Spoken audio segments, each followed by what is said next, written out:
Hello అండి, welcome back to my channel. ఈరోజు మరొక రెసిపీతో మేము ముందుకు వచ్చాను. ఈవినింగ్ స్నాక్ చేయొచ్చు, పిల్లలకు చాలా ఇష్టంగా తింటారు. ఇలా ఒకసారి చేసి పెట్టండి ఫ్రెండ్స్. ఇది వచ్చేసి వైట్ చీజ్ పాస్తా అయితే చేశాను. ఎలా చేయాలి ఏంటి అనేది ప్రాసెస్లోకి వెళ్ళి చూసేద్దాం రండి. ముందుగా ఇక్కడ నేను కొంచెం పాస్తా అయితే తీసుకొని ఈ విధంగా వేడి వాటర్లో అయితే ఉడికించుకోవాలి.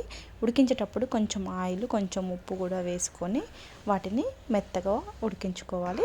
అది ఉడికే లోపల మనం క్యారెట్, అలాగే పచ్చిమిర్చి, ఆనియన్స్ను చిన్న చిన్న ముక్కలుగా కట్ చేసుకొని పక్కన పెట్టుకొని గ్యాస్ ఆన్ చేసి ఒక కడాయి పెట్టుకొని దాంట్లోకి కొంచెం ఆయిల్ వేసుకొని దాంట్లో ఇవన్నీ కూడా మగ్గించుకోవాలి. వేసుకొని క్యారెట్ ఇట్లా అన్నీ మగ్గిన తర్వాత వాటిని తీసి పక్కన పెట్టుకోవాలి. తర్వాత మరొక కొంచెం నెయ్యి కానీ బటర్ కానీ ఉంటే వేసుకొని దాంట్లోకి ఒక 2 టేబుల్ స్పూన్ వరకు మైదా పిండి వేసుకొని ఈ విధంగా ఫ్రై చేసుకోవాలి. ఈ విధంగా బ్రౌనిష్ కలర్ వచ్చేంత వరకు ఫ్రై అయిన తర్వాత దీంట్లోకి సరిపడా పాలు అయితే వేసుకోవాలి. ఇక్కడ నేను ఒక 1/2 లీటర్ వరకు అయితే పాలు తీసుకున్నాను.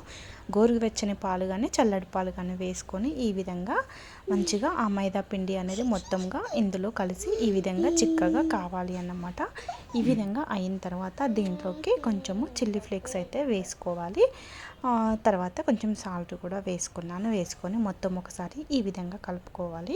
ఈ విధంగా కలిపిన తర్వాత నేను చీజ్ పాస్తా అన్నాను కదండి, దీంట్లోకి కొంచెం చీజ్ కూడా వేసుకున్నాను.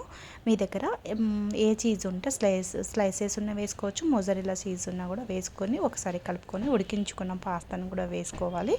వేసుకొని ఈ విధంగా మొత్తం ఒకసారి కలుపుకున్న తర్వాత మనం ఫ్రై చేసుకున్నటువంటి ఆనియన్, క్యారెట్ ముక్కలు కూడా వేసుకోవచ్చు.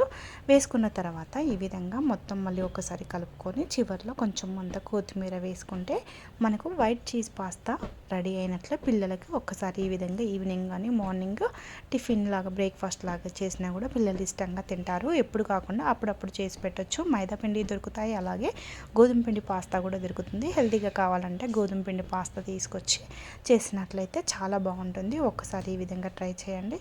అలాగే ప్లీజ్ మన ఛానల్ని సబ్స్క్రైబ్ చేసుకోండి. ఒక వీడియో నచ్చినట్లయితే ఒక్క లైక్ చేయండి ఫ్రెండ్స్. మనకు అసలే వాచ్ టైం చాలా తక్కువగా ఉంది. ప్లీజ్ దయచేసి మీరు చూడండి. ప్లీజ్ సబ్స్క్రైబ్ చేసుకోండి.